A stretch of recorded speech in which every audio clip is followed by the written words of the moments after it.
ဒီနေ့တော့ကျွန်တော်အညာရောက်တော့အညာအမကြီးတယောက်ပေါ့နော်ကျွန်တော်ချက်ကျွေးတဲ့လက်ပံပွင့်နည်းနည်းချက်ပြမှာပေါ့နော်အဲ့ဒီအမကြီးချက်တာအရန်ကောင်းလို့ကျွန်တော်သူချက်သားတာတွေမှတ်လာခဲ့တယ်ဗျပထမဆုံးလက်ပံပွင့်ချက်တွေရေဆေးလိုက်တယ်နော်ရေဆေးတန်းစင်ပြီးတော့မှ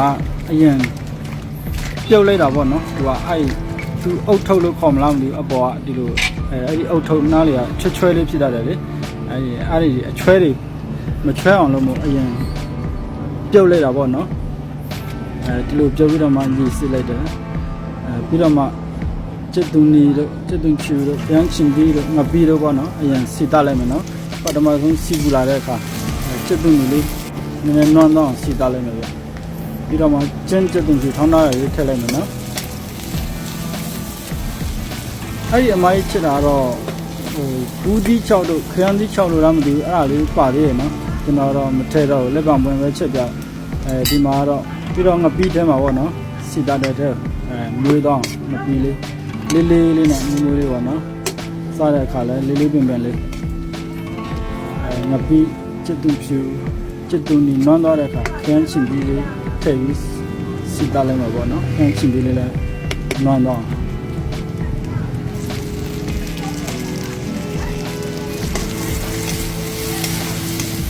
ဒီလိုလေးဒီခန်းချင်ပြီးလေးကြည့်သွားပြီဆိုလို့ရှိရင်လက်ပံပွင့်လေးထည့်လို့ရပြီပေါ့နော်ဒီမှာခန်းချင်ပြီးလေးလည်းကြည့်သွားပြီဆိုတော့ဒီမှာခုနကတော့ပြုတ်ထားတဲ့လက်ပံပွင့်လေးထည့်လိုက်တယ်နော်အယောင်စားလို့ကောင်းတယ်ထုတ်နဲ့သားစားတယ်လို့ပဲပေါ့နော်စစ်သားလေးသမားတွေအတွက်ဆိုအယောင်ဆင်ပြီးတယ်ညမှာစားရတဲ့ဟင်းတစ်ဖက်ပေါ့နော်ဒီနေ့အဲ့ဒါကိုပြန်ပြီးရလို့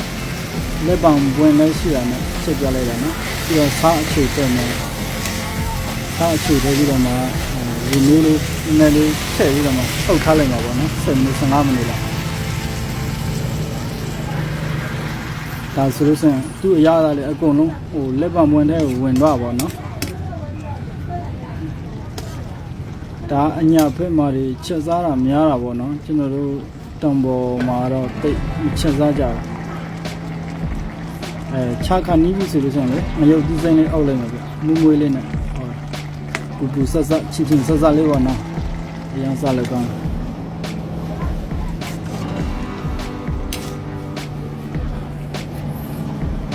ဒါဆိုရခါနီးပြီနော်ခဏလောက်နေပြီးရပြီ